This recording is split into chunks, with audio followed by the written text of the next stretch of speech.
오늘 우리에게 새날 주신 하나님께 감사드립니다. 주악에 맞춰 묵상 기도하심으로 새벽 예배 시작하겠습니다.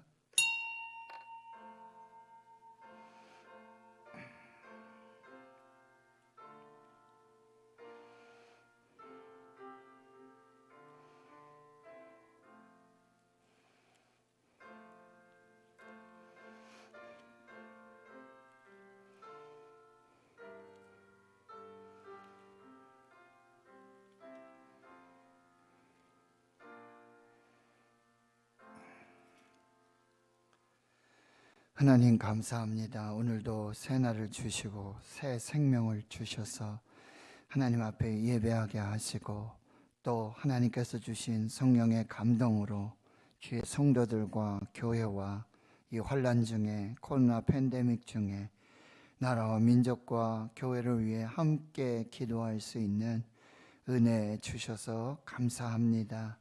대림절 아기 예수 탄생을 기뻐하고 감사하고 경배하고 찬양하며 다시 오실 그 이름 예수 그리스도를 기다리는 이 복된 은혜의 절기, 하나님께서 저들 찾아가 주시고 위로해 주시고 힘을 주시며 생명을 주시고 모든 질병 가운데 그 외로움과 고독과 아픔 중에 하나님의 위로와 평안이, 생명이, 빛이, 은혜가 넘쳐나는 이 귀한 시간들로 인도하시고 복을 내려 주시옵소서. 오늘도 말씀 앞에 섭니다. 말씀이 생명이 되고 능력이 되고 위로가 되며 하나님의 뜻을 분별하는 복된 은혜가 있게 해 주시옵소서. 감사드리옵고 예수님의 이름으로 기도하옵나이다. 아멘. 사도신경으로 신앙 고백하십니다. 나는 전능하신 아버지 하나님 천지의 창조주를 믿습니다. 나는 그의 유일하신 아들 우리 주 예수 그리스도를 믿습니다.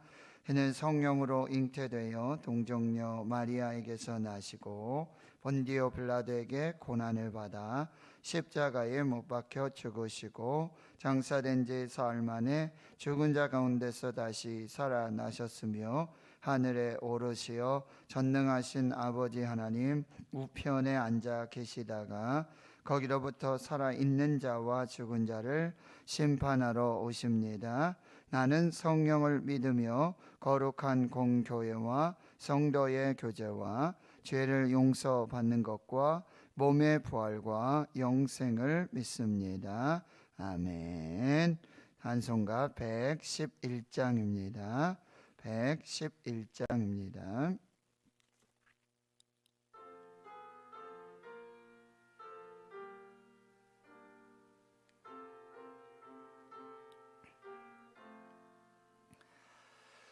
귀중한 보배 합을 주 앞에 드리고 우리의 몸과 마음도 다 함께 바치세. 진리는 오묘하고 사랑은 성결해. 주께서 탄생하신 거룩한 날이세. 주께서 주시는 은혜 한없이 크오니 우리가 받은 것을 감사히 바치세. 기쁨은 충만하고 소망은 불면해. 정성과 마음을 다해 경배를 드리세. 들에서 밤을 새며 양치던 목자들 하늘에 빛난 영광 보고서 놀랐네. 천사의 기쁜 소식 목자들 듣고서 찾아와 경배하며 영광을 돌렸네. 아멘. 오늘 하나님께서 주시는 생명의 말씀, 구약 성경 욥기 35장 1절에서 16절까지 말씀입니다. 구약 성경 795페이지 욥기 35장 1절에서 16절까지 말씀, 함께 하나님 말씀 봉독하겠습니다. 시작. 엘리후가 말을 이어 이르되 그대는 이것을 합당하게 여기느냐? 그대는 그대의 의가 하나님께로부터 왔다는 말이냐? 그대는 그것이 내게 무슨 소용이 있으며 범죄하지 않는 것이 내게 무슨 유익이 있겠느냐고 묻지만은 내가 그대와 및 그대와 함께 있는 그대의 친구들에게 대답하리라. 그대는 하늘을 우러러 보라. 그대보다 높이 뜬 구름을 바라보라. 그대가 범죄한들 하나님께 무슨 영향이 있겠으며 그대의 악행이 가득한들 하나님께 무슨 상관이 있겠으며 그대가 의로운들 하나님께 무엇을 드리겠으며 그가 그대의 손에서 무엇을 받으시겠느냐? 그대의 악은 그대와 같은 사람에게나 있는 것이요 그대의 공의는 어떤 인생에게도 있느니라.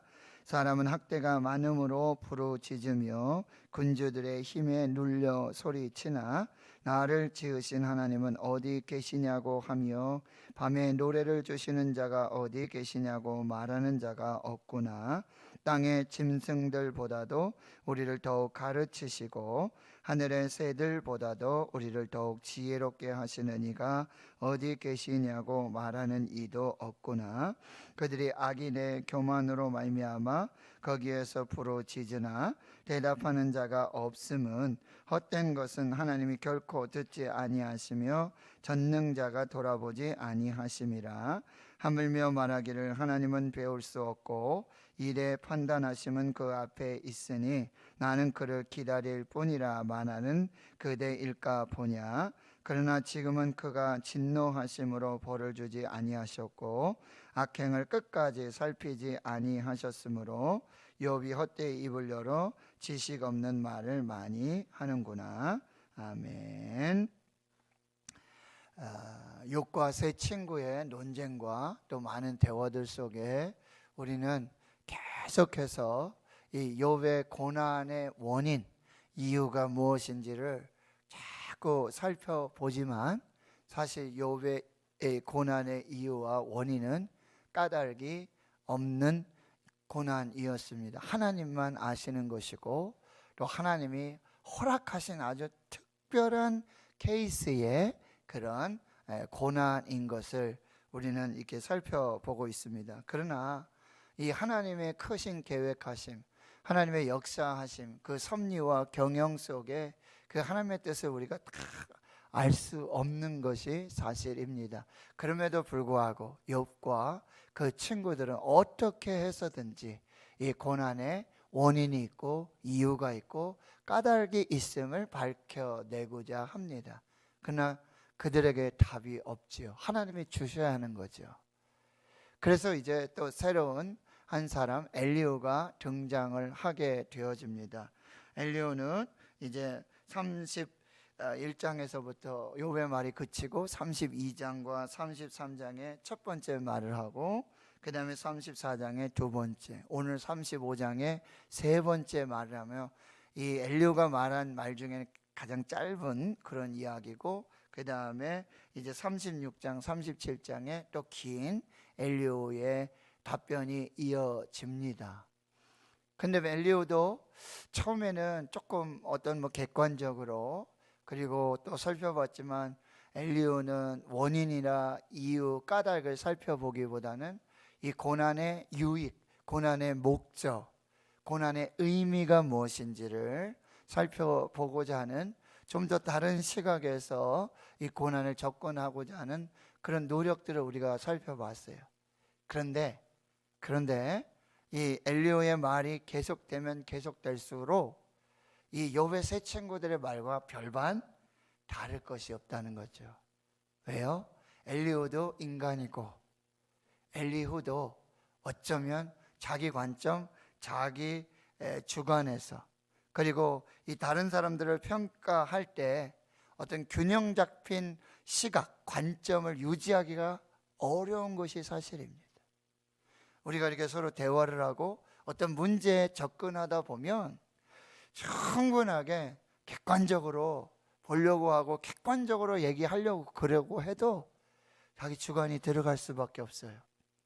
주관적인 입장에서 이걸 해석할 수밖에 없고, 자기가 경험한 것, 그래서 깨닫게 된 것, 그 안에서 우리가 판단하고 뭐 조언을 준다든지 어떤 해결책을 하는 것이 인지상정입니다. 그게 사람의 지혜고 그게 사람의 한계인 것이 분명합니다. 그러면서 이제 35장 1절에 보면 엘리후가 말을 하면서, 이 엘리후의 또 이 답변의 특징 중에 하나는 뭐냐면, 욥이 했던 이야기들을 하나하나 검증을 하는 특징이 있어요.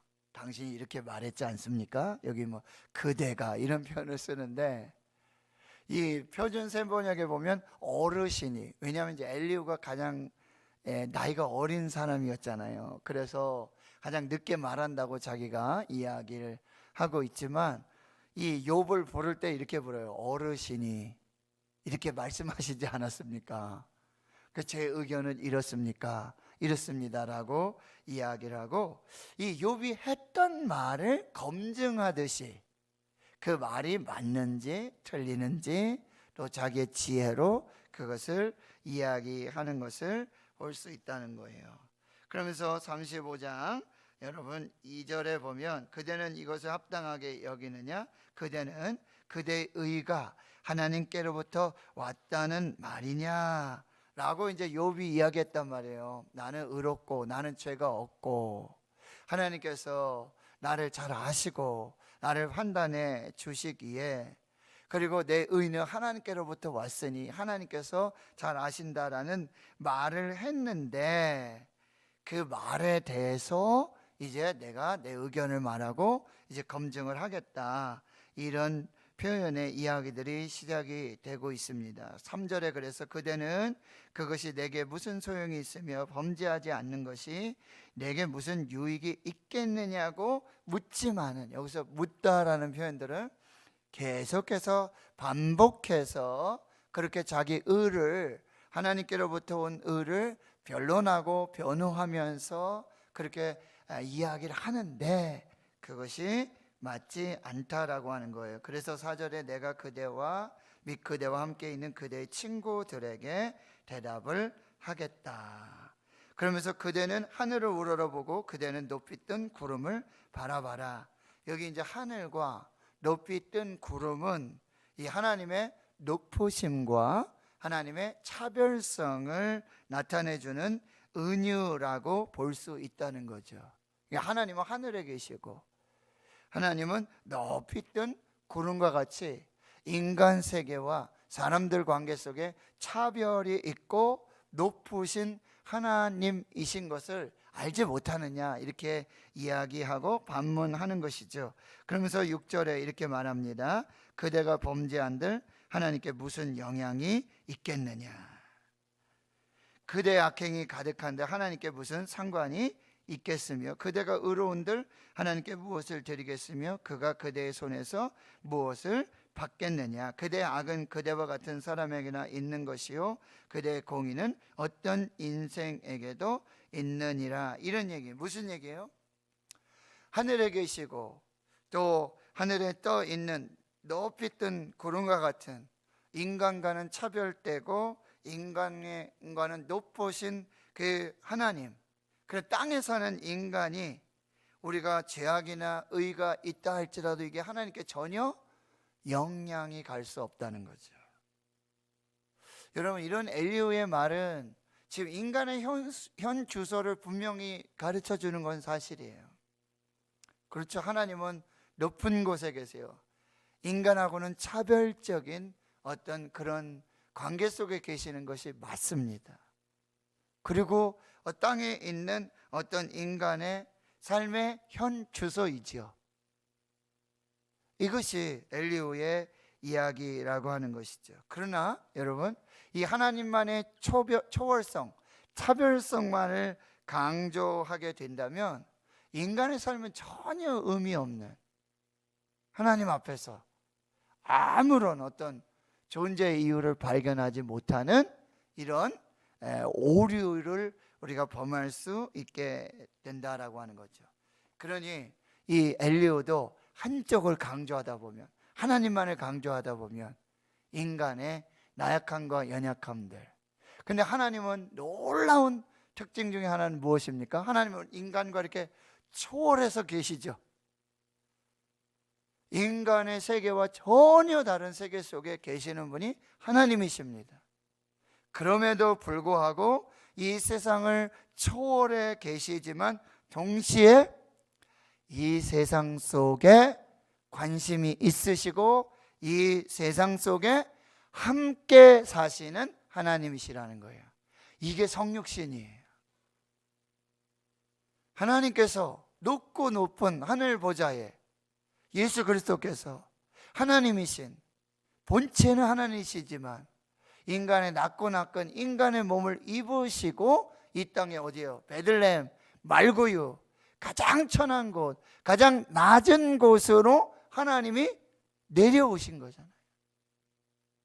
하나님은 그 높고 높은 하늘 보좌에 전혀 다른 차원의 그런 초월적인 하나님으로 계시지만 요한복음 3장 16절, 하나님의 세상을 이처럼 사랑하사. 하나님은 그렇게 초월적인 존재로 계시지만 하나님은 자신의 형상, 자신의 모양대로 지으신 사람을 사랑하시고 그들을 죄에서 구원하시고자 하나밖에 없는 독생자 예수 그리스도를 인간의 몸을 입게 하시고 이 땅의 가장 낮은 곳으로, 가장 천한 모습으로 그렇게 성육신하게 하셨다라고 하는 거예요. 이게 하나님의 사랑이에요. 이게 하나님의 은혜예요. 인간과 초월해 계시고 인간의 삶엔 전혀 관심이 없으신 것 같고 우리 인간의 어떤 말과 행동들, 삶에 우리가 의를 드러내고 공의를 드러내고 그렇게 죄악을 짓는데 전혀 하나님께는 사실상 영향이 없는 것이 사실이지만 그렇게 초월해서 하나님과의 인간의 관계가 설정되지만 하나님께서는 세상을 사랑하신다. 노아의 시대의 방주의 역할들 한번 보세요. 세상의 죄악의 관영이에요. 가득해요. 하나님이 어떻게 하시죠? 세상에 사람 지으신 것을 후회하십니다. 한탄하십니다. 그리고는 끝인가요? 그러면 홍수로 그냥 심판하시고 다 멸망하는 거예요. 그게 끝인가요? 근데 하나님 말씀하셨잖아요. 말씀으로 천지를 창조하시고 뭐라고 말씀하세요? 보시기에 좋았더라. 하나님 말씀으로 그대로 이루어진 우주 만물 천지 모든 세계를 보시고 하나님 뭐라 그러셨어요? 보시기에 좋았더라. 근데 인간의 죄악에 관영함으로 홍수로 세상을 심판하실 계획을 세우신단 말이죠. 그러나 그걸 끝내는 게 아니시잖아요. 노아와 그리고 세 아들, 아내와 세 며느리를 통해서 뭐예요? 하나님은 생명의 구원의 역사를 계속해서 이어가신다라고 하는 거예요. 바벨탑 사건으로 또 인간은 이제 하나님의 심판 앞에, 흩어짐 앞에 서게 되지만 하나님은 다시 아브라함을 부르시는 거죠. 아브라함을 선택하시는 거예요. 이게 하나님의 은혜라고 한다는 것입니다. 엘리후는 이것을 균형 잡힌 시각에서 보지 못하고 있다라는 사실이에요. 그 다음에 이제 9절에서부터 보면 사람은 학대가 많음으로 부르짖으며 군주들의 힘에 눌려 소리치나. 이것은 어떤 이 부르짖음의 종류를 두 가지로 지금 나누고 있는데요, 9절에는 그냥 단순히 어떤 사람들의 인간의 고통 가운데 부르짖는, 지금 코로나 팬데믹 이 상황은 믿는 사람이건 믿지 않는 사람이건 누구나 다 고통하고 부르짖으며 신음하고 있는 이런 상황이잖아요. 그와 마찬가지로 어떤 절에 보면 나를 지으신 하나님은 어디 계시냐고, 밤에 노래를 주시는 자가 어디 계시냐고, 땅의 짐승들보다 우리를 더욱 가르치시고 하늘의 새들보다 우리를 더욱 지혜롭게 하시는 이가 어디 계시냐고 말하는 이도 없구나. 이건 뭐예요? 하나님을 찾고 이제 신앙인의 부르짖음이라는 거죠. 하나님을 믿는 사람들의 부르짖음도 없다라는 얘기예요. 그러니까 이제 욥을 빗대어 하는 이야기죠. 욥과 같은 어떤 고난 속에서 누구든지 부르짖으며 울부짖으며 이렇게 그 고난을 말할 수 있지요. 그런데 더구나 욥은 지금 하나님을 믿는 사람이고 하나님 앞에 있는 사람이라고 하면서도 자기 의를 드러내고 하나님께 부르짖어 기도하지 않는다라는 얘기죠. 그러니 하나님께서 들으실 리가 없다라고 하는 거예요. 그러니까 어떤 하나님을 찾지 않는 어떤 인간 세상 속에서 일어나는 고통과 그런 고난과 혼란 속에 부르짖음을 이제 헛된 부르짖음이라고 규정하고, 그리고 하나님을 믿는 믿음의 사람들의 부르짖음을 기도라고 규정하고 있지만, 지금 욥은 부르짖어 기도하고 있지 않다라고 이야기하고 있는 것입니다. 결국은 이제 하나님 앞에 부르짖음도 헛되다라고 말하고 있는 거예요. 여러분 12절 보세요. 그들이 악인의 교만으로 말미암아 거기에서 부르짖으나 대답하는 자가 없으며, 헛된 것은 하나님이 결코 듣지 아니하시며 전능자가 돌아보지 아니하심이라. 헛된 부르짖음은 하나님이 듣지도 않으시고 전능자가 돌아보지도 않으신다라고 말하고요.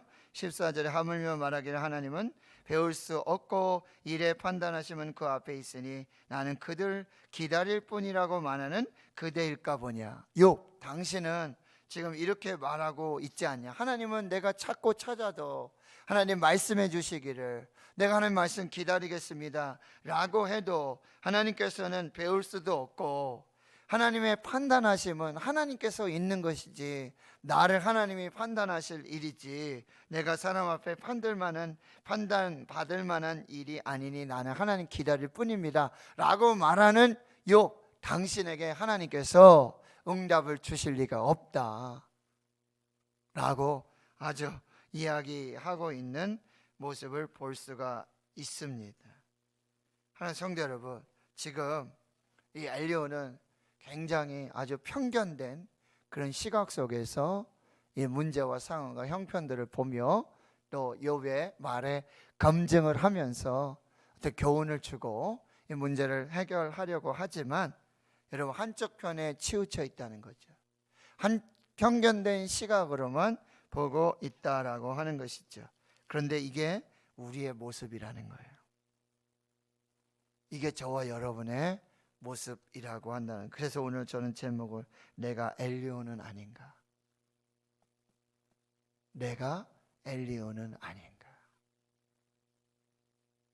이렇게 지혜롭다고 생각하지만 엘리후와 똑같은 말을 하면서 똑같은 행동을 하면서 편견된 시각으로 그렇게 하나님 앞에 서 있지는 않는가라고 하는 것입니다.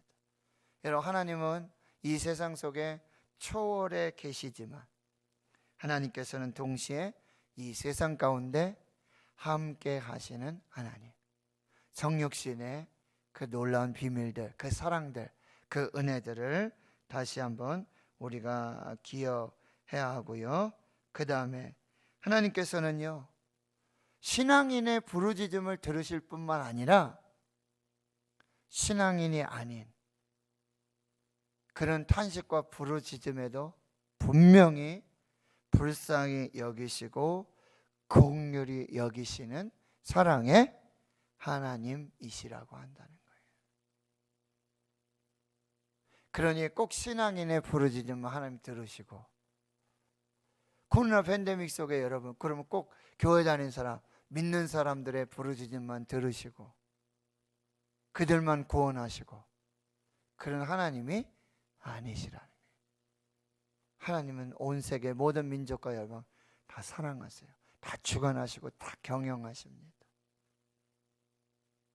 그래서 또 뭐요? 모든 사람이 구원에 이르기를 원하시고, 그래서 가서 복음을 전하라고 하시는 거고, 땅끝까지 복음 전하라고 우리에게 사명을 주고 계신다라는 사실. 엘리후는 또 다른 나의 모습일 수 있어요. 우리 그동안 욥의 새 친구, 이 새 친구처럼 돼서는 안 된다, 그렇게 살지 말아야지 라고 우리가 교훈을 받고 이렇게 했지만, 또 다른 나 엘리후의 모습을 보면서 나는 엘리후가 아닌가, 또 반면교사로 삼으며, 병원에 이렇게 있을 때 제가 투병하고 이랬을 때 보면 많은 문병하러 오시잖아요. 오면 다 맞는 말만 하세요. 다 맞는 말을 하시죠. 뭐요?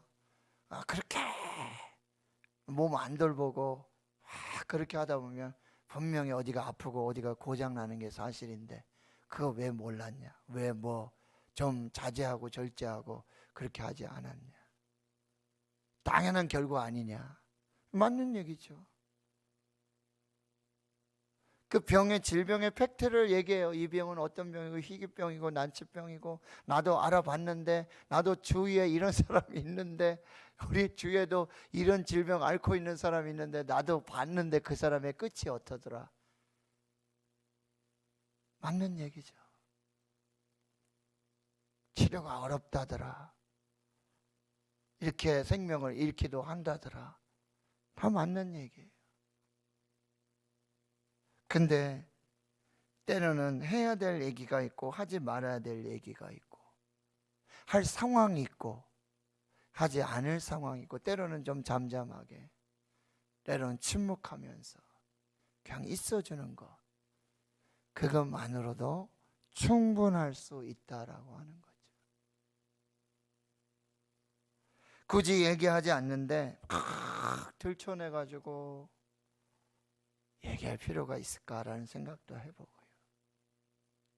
내가 판단자가 돼서, 내가 판결자가 돼서, 내가 마치 하나님처럼 교만해서 하나님의 위치에서 이건 이렇게 해야 되고 저건 저렇게 해야 되고, 이건 잘못된 거고 이건 옳은 거고, 이렇게 했어야 하는데 왜 이렇게 했느냐 라고 우리가 이야기할 때가 너무 많다라고 하는 거예요. 우리가 다 어떻게 판단하고 우리가 다 어떻게 생각해 볼 수 있겠냐라고 하는 거. 또 다른 나의 모습, 엘리후의 모습, 이건 또 다른 교만이라고 한다는 거. 이거 우리가 잘 살펴보면서 하나님 앞에서 또 은혜 받는 그런 시간들이 되었으면 좋겠습니다. 하나님 아버지, 오늘도 말씀 앞에 서게 하시고 하나님 주신 말씀으로 나를 돌아보며 나의 삶을 점검하고 나의 교만과 나의 연약함들을 다시 묵상할 수 있는 복된 은혜를 주시니 하나님 감사합니다. 하나님, 인간의 말과 행동들, 인간의 죄악과 인간의 공의로움들이 하늘에 계시고 차별적으로 높은 곳에 계시는 하나님과의 이런 상황 속에 영향을 미치지 않는 것이 사실이지만, 그러나 하나님, 그 세상을 초월해서 계시는 분이 하나님이시지만 성육신하셔서 인간의 몸을 입으시고 낮고 낮은 곳에 가장 연약한 곳으로 찾아오시고 우리를 만나주시고 사람이 되어주셔서 우리와 함께 하시는 그 임마누엘 하나님을 우리가 기억하게 주여 도와주시옵시고, 하나님 우리의 부르짖음을 듣지 않으시는 것 아니라 우리의 아픔과 고난과 슬픔과 연약한 가운데 깊이 그 최율하심 긍휼하심으로 함께 하시는 그 하나님의 은혜를 우리가 기억하며 나아가도록, 주님 내가 엘리야는 아닌가, 또 다른 교만의 모습으로 있지는 않은가, 또 다른 하나님의 모습으로 말하고 행동하고 있지는 않은가, 하나님 우리를 돌아보는, 나를 돌아보는 복된 은혜의 시간 되게 하옵소서. 이제는 우리 구주 예수 그리스도의 은혜와 하나님 아버지의 무한하신 사랑하심과 성령의 교통하심, 내주 충만하심이 이제로부터 영원토록 함께 하시옵기를 간절히 축원하옵나이다. 아멘.